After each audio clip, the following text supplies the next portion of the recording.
हे प्रिया, सो गई क्या प्रिया? रात के 12 बजे अपने बगल में सो रही अपनी पत्नी को प्रेम धीरे से आवाज लगा रहा था। प्रेम जैसे ही प्रिया को जगाने उसके कंधे पर हाथ लगाने जाता है, वो करवट लेकर दूसरी ओर मुंह करके सो जाती है। मैं भी क्या बेचारी को जगाने जा रहा था, दिन भर काम करके थक गई होगी। सुबह ही एनिवर्सरी विश कर दूंगा प्रिया को। वैसे भी मम्मी कहती है शुभ काम सूरज की रोशनी में ही होना चाहिए। यहाँ प्रेम खुद में मुस्कुरा रहा था, वहां दूसरी ओर मुंह फेरकर सो रही प्रिया के दिमाग में कुछ और ही बात चल रही थी। आपको क्या लग रहा है प्रेम, इतनी आसानी से आप मुझे एनिवर्सरी विश कर देंगे? बिल्कुल भी नहीं, पहले मैं दूंगी आपको सरप्राइज। कल इतना सारा खाना बनाऊंगी आपके लिए कि आप खाते रह जाएंगे। फिर दोनों पति पत्नी जाएंगे मूवी देखने, स्कूटी मैं चलाऊंगी, पीछे आप बैठेंगे। बहुत कुछ प्लान करके रखा है, बस अब तो सुबह का इंतजार है। अगली सुबह प्रेम के जागने से पहले ही प्रिया नहा धोकर कमरे से बाहर आती है। अब प्रेम जी जब उठेंगे और मुझे कमरे में देखेंगे नहीं तो मुझे रसोई में ढूंढने आएंगे, पर मैं उन्हें यहाँ भी नहीं मिलूंगी। आज चलेगा लुका छिपी का खेल। बस 1 घंटे का वक्त है मेरे पास, सबसे पहले केक बना लेती हूँ। मैदा, चीनी, दूध निकालकर प्रिया केक का बैटर तैयार करने जाती है कि रसोई में उसकी सास पहुंच जाती है। मुझे लगा ही था तुम जाग गई हो बहू, रसोई से बर्तन की आवाज जो आ रही थी। अच्छा सुन बहू, मैं ना बड़ी परेशान हूँ। क्या बात है मम्मी जी, आप तो इतनी जल्दी नहीं जागती, सब ठीक तो है ना? बोलिए क्यों परेशान है आप, बड़ी घबराई सी लग रही हैं। बीपी की दवाई तो ली थी ना आपने? अरे मुझे तुझे कुछ दिखाना है बहू, चल मेरे साथ। सुषमा अपनी बहू प्रिया का हाथ पकड़े उसे अपनी बेटी के कमरे तक ले जाती है। आप मुझे भोले के कमरे के बाहर क्यों लेकर आई मम्मी जी? भोले को कभी मैं दरवाजा अंदर से बंद नहीं करने देती, पता है क्यों? क्योंकि मुझे उसकी फिक्र है। तू अंदर चल, मुझे तुझे कुछ सिखाना है। कमरे के दरवाजे को धीरे से खोलती हुई सुषमा भोली के पास जाती है। भोली आराम से नींद में सोई हुई, चेहरा देख अपनी ननद का बहू। सब ठीक तो है मम्मी जी, आराम से तो सो रही है। ओहो बहू, तू भी ना क्या देखने को कह रही है और क्या देख रही है। चेहरे पर दाने देख कितने आगे मेरी भोली के, वो देख। आज कश्यप समाज का मिलन समारोह है, सोचा था इसे भी लेकर जाऊंगी, 4 लोगों की नजरों में आएगी, तब तो किसी के मन को भाएगी। पर देर रात में ही इसके चेहरे पर कितने दाने आ गए। रात को मैंने इसे नो पिंपल क्रीम दिया था, लगता है उसका रिएक्शन हो गया। ये आप भोली पर एक्सपेरिमेंट क्यों करती रहती है मम्मी जी? कितनी अच्छी स्किन तो है भोली की, क्लियर स्किन में जबरदस्त नो पिंपल क्रीम लगाओगे तो पिंपल ही होंगे ना। अब जो होना था वो तो हो गया ना बहू, अब तू कुछ कर, सब कुछ तेरे ही हाथ में है। याद है तुझे एक बार तूने उस ब्यूटी पार्लर वाली सहेली को एक नुस्खा बताया था जिससे उसके चेहरे की झाइयां हट गई थी? वैसा ही कोई नुस्खा अपनी ननद के लिए भी बता देना। अपनी सास की बात सुनकर प्रिया वापस रसोई में लौट आती है और केक बनाना शुरू करती है। मुझे तो कभी कभी समझ में नहीं आता, मम्मी जी अपने बच्चों को खुद के ऊपर पैदा किया था या मेरे ऊपर? उनकी बेटी को तो मैं संभालती हूँ, अब भोली की हर चीज का ध्यान मुझे रखना पड़ता है। रात भर में चेहरे पर दाने आ गए तो उसमें मैं क्या करूं? मैं कौन सी कोई डर्मेटोलॉजिस्ट हूँ? प्रेम को सरप्राइज देने उठी थी, खुद सरप्राइज मिल गया मुझे। केक का बैटर तैयार करके प्रिया उसे सांचे में भरकर ओवन में बैक होने के लिए रख देती है। तभी महेश के कुल्ला करने की आवाज हॉल से आती है। पापा जी उठ गए बहू, चाय बना दे। अरे ये क्या सुबह सुबह इतनी सारी सब्जियां काट के रख ली तूने। चल ये सब छोड़, अपनी ननद के लिए लेप बना बहू, और अपनी एक अच्छी सी ड्रेस भी निकाल देना। लेप बनाना 2 मिनट का काम है मम्मी जी, मैं बना दूंगी। भोली तो अभी भी वैसे सो रही है ना। अरे सो रही है तो क्या हुआ, उसकी माँ अभी जिंदा है, मैं उसके चेहरे पर लेप लगा दूंगी, फिर जब तक वो उठेगी दाने बैठ चुके होंगे। कुछ देर बाद भोली की कमरे से चीखने की आवाज आती है, जिसे सुनते ही सभी उसके कमरे में भागते हैं। क्या हो गया भोली, क्यों चीखी? हमेशा की तरह मैं जाकर ड्रेसिंग टेबल के पास अपने बाल कॉम्ब करने गई तो ये देखो, अब खुद के चेहरे को कोई इस तरह देखेगा तो डर ही जाएगा ना। ये पेस्ट मेरे चेहरे पर कैसे आया? ये सारी खुराफात तुम्हारी माँ की हो सकती है। क्यों जी, आप ही ने लगाया था ना लेप भोली के चेहरे पर? हाँ तो क्या हो गया, जाकर मुंह धो ले बेटा, फिर देखना कैसे तेरा चेहरा चमकता है। अपनी एनिवर्सरी के लिए प्रिया जितनी एक्साइटेड थी, फिलहाल उतना ही चिढ़ा हुआ महसूस कर रही थी। क्या ही सरप्राइज दूं प्रेम को, सामना तो हो ही गया उनसे। प्रिया अपना बिस्तर उठाने जाती है कि प्रेम कमरे में आता है और दरवाजा बंद कर लेता है। अब भी सोने का नाटक करेंगे आप मोहतरमा? क्या? प्रेम प्रिया को बाहों में भरने जाता है कि एक अजीब सी आवाज उसे सुनाई देती है। ये अजीब सी आवाज तुम्हें भी सुनाई दी क्या? आप ये खिड़की पर क्या कर रही है मम्मी जी? कोई काम था तो दरवाजा खटखटा दिया होता। अब सवेरे सवेरे पति पत्नी ने दरवाजा बंद कर लिया था तो कैसे खटखटाती मैं। वो गुलाब जल देना था जो तू मेकअप हटाने के लिए इस्तेमाल करती है ना, भोली के चेहरे को साफ करने में काम आ जाएगा। रात को जितना चमकेगी ससुराल मिलने में उतनी आसानी होगी। अपनी बहू का बचा कुचा मूड खराब करने के बाद आराम से सुषमा अपनी बेटी के कमरे में चली जाती है। अरे बहू आज चाय आएगी कि नहीं? हाँ पापा जी, ये रही आपकी चाय। वो आज बर्तन साफ करने वाली नहीं आई है ना, तो बर्तन धो रही हूँ मैं। ये क्या बात हो गई बेटा, मेरी चिड़िया जैसी चहकने वाली बहू आज गुमसुम सी बैठी हुई है। अब गुमसुम ही रहना पड़ेगा ना पापा, जब आपकी एनिवर्सरी पर भी आपको बर्तन धोने पड़े, चाय नाश्ता करना पड़े तो मूड तो खराब हो ही जाएगा। शायद भैया की तरह आप सब भी भूल गए कि आज भाभी और भैया की एनिवर्सरी है। चलो, किसी को तो याद था। थैंक यू अनुराग। अरे बेटा, आज तुम दोनों की एनिवर्सरी है। प्रेम, तूने स्टेटस भी नहीं लगाया। बता, ये रसोई का काम छोड़ दे बहू, आज दोपहर में तुम दोनों बाहर खाने चले जाओ। और सुन ले प्रेम, बहू को जो खरीदना हो दिला देना, पैसे मेरी तरफ से। और बहू, प्रेम को जो पसंद हो उसे दिला देना, पैसे तुम्हारी सास की तरफ से। चलो, अब तो प्रिया थोड़ी मुस्कुराई। चाय नाश्ते के बाद महेश काम पर निकल जाता है। आज प्रेम ने भी अपनी पत्नी के लिए छुट्टी मार दी थी। दोपहर के 1 बजे खूबसूरत सी ड्रेस पहनकर प्रिया अपने कमरे से बाहर निकलती है। ब्लैक ड्रेस के साथ ब्लैक सैंडल नहीं जा रही है भाभी, अब की नियॉन कलर वाली सैंडल ट्राई करो ना। अगर कपड़े में टेक्सचर का वेरिएशन ना हो ना तो कलर का वेरिएशन डाल देना चाहिए। इस घर में तुम नहीं होते ना अनुराग, तो पता नहीं क्या होता। कभी कभी तो लगता है मैं तुझे मायके से लेकर आई हूँ। प्रिया फौरन शू रैक के पास जाती है और सैंडल बदलकर जैसे ही खड़ी होती है, सुषमा और भोली वहां आ जाते हैं।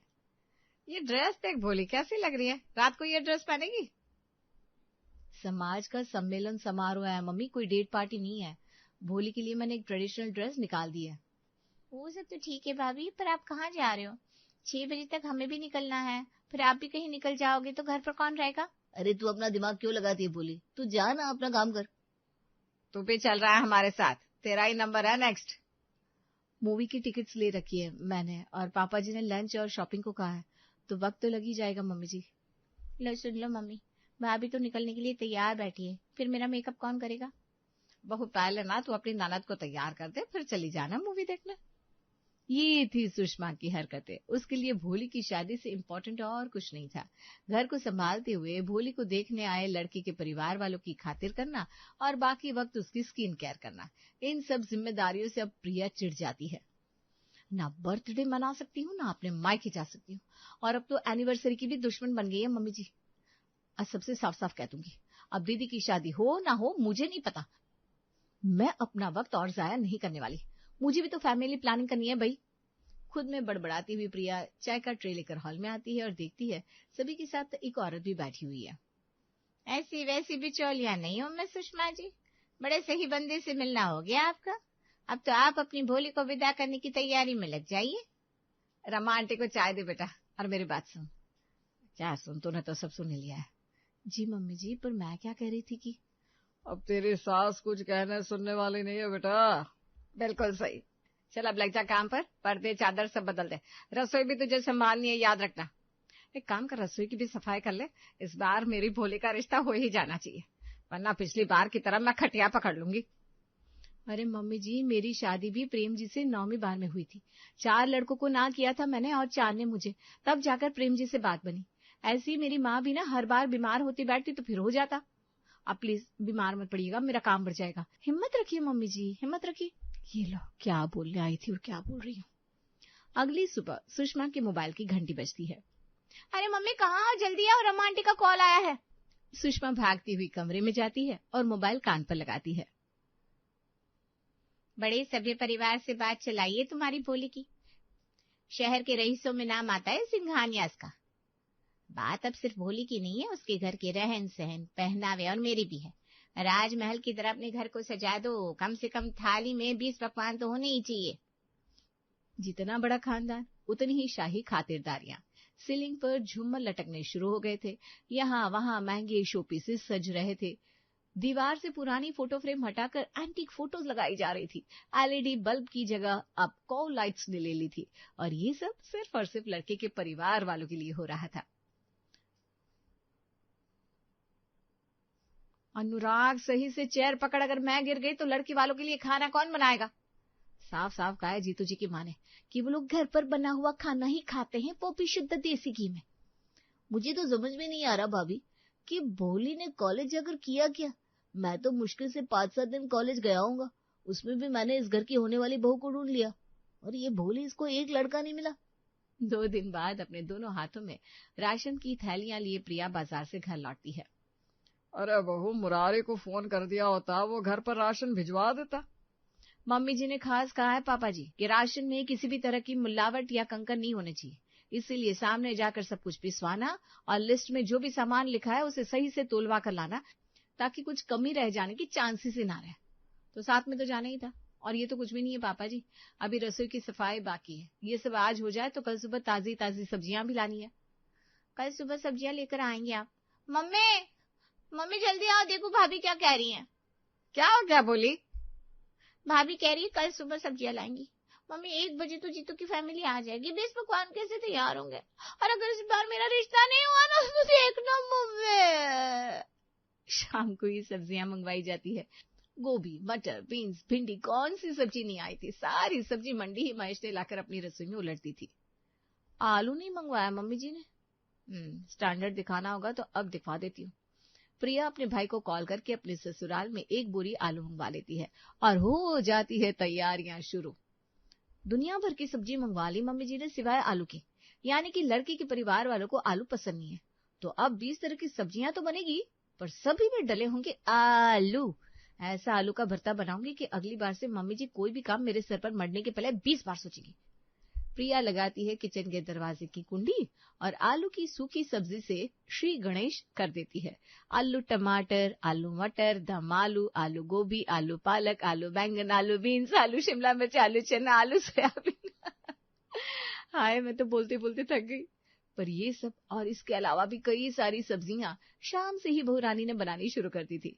अगली दोपहर ठीक 1 बजे जीतू अपने पूरे परिवार के साथ भोली के घर पहुंचता है। हमें तो सबसे प्यारा आपकी बेटी का नाम ही लगा, भोली। वाह, क्या नाम है। हम भी अपने बेटे को घर पर भोला ही बुलाते हैं। कहीं से बड़ी स्वादिष्ट खाने की खुशबू आ रही है मम्मी। अरे बेटा जी, वो तो आनी है, खाना हमारी भोली ने जो बनाया है। अरे भाई, जब सब कुछ तैयार हो गया है तो टेबल पर कब लगेगा? सभी के जाने के बाद? अरे नहीं आंटी जी, बस अभी लगवाते हैं। प्रिया अपनी ननद की शादी टूटने का तमाशा देखने तैयार थी। वो किचन में जाती है। भोली भी पीछे पीछे किचन में जाकर अपनी भाभी की मदद करने लगती है। पहले कौन सी डिश लेकर जानी है भाभी, ये बताओ। सब्जियों का नाम तो तुम्हें पता नहीं है ना भोली? पता नहीं, लड़के वालों के सामने जाकर क्या ही करोगी तुम। देख लेना, एक दिन इसी होशियारी के कारण मम्मी जी और तुम बुरी फंसोगी। ये इस तरह है सारे स्टार्टर्स। प्रिया ने जो भी बनाया था भोली डाइनिंग टेबल पर लगा देती है। जीतू जैसे ही कटलेट चखता है, मम्मी पापा इसमें तो आलू है। ये क्या किया आपने सुषमा जी, अब तो इस रिश्ते को मैं नहीं बचा पाऊंगी। आलू ही मिला था आपको बनवाने के लिए। आलू पकौड़े, आलू चीज बॉल्स, आलू नेगेट्स, सब तो आलू से ही बना दिया। भोली, तुम्हें इतना भोला नहीं बनना था। मुझे लगता है कुछ गलती हो गई है। बहू, टेबल साफ कर, ये सब खाना हटा दे, और तेरी ननद ने जो खाना बनवाया है वो लगा।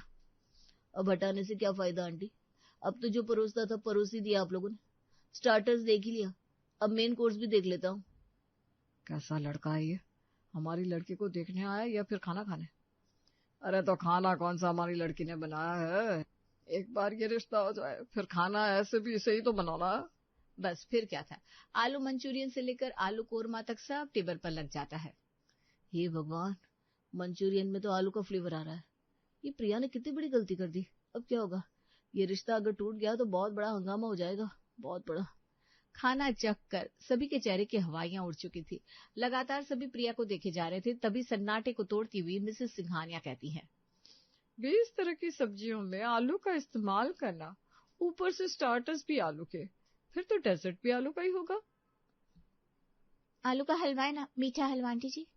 हमें ये रिश्ता मंजूर है। क्या? पर आप लोगों को तो आलू से नफरत है ना। रमा आंटी ने खास कहा था कुछ भी बना देना पर आलू की सब्जी नहीं। वही तो भाभी, मैं आपको बता भी नहीं सकता आलू कितना पसंद है मुझे। आज हम जो कुछ भी है आलू के कारण ही है। क्या मतलब? आज से 20 साल पहले हमारे पास कुछ भी नहीं था। एक छोटे से घर में मैं, पापा और मम्मी तीनों रहते थे। फिर एक दिन एक एस्ट्रोलॉजर मेरे मामा जी के साथ आया और उन्होंने हमसे हमारी फेवरेट सब्जी छोड़ने को कही, जो थी आलू की सब्जी।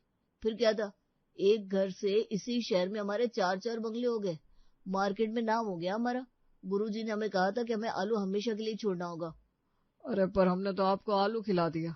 यही तो ट्विस्ट है। उनका कहना था कि आलू घर पर बनेगा नहीं, ना ही हम रेस्टोरेंट में ऑर्डर करके खा सकते हैं, पर अगर हमारे 10 बार मना करने के बाद भी अगर किसी ने हमारे सामने आलू परोस दिए तो कोई टेंशन नहीं, उस आलू को हम खा सकते हैं। आज पूरे 5 साल बाद हमें आलू खाने को मिल रहा है, फेवरेट है हमारा आलू। बस फिर क्या था, जीतू की ये कहते ही रमा सभी को बधाइयां बांटनी शुरू कर देती है और 1 महीने में ही जीतू और भोली की शादी हो जाती है। मानना पड़ेगा, दुनिया के लिए पहली शादी होगी जिसमें चाउमीन में भी आलू डला है।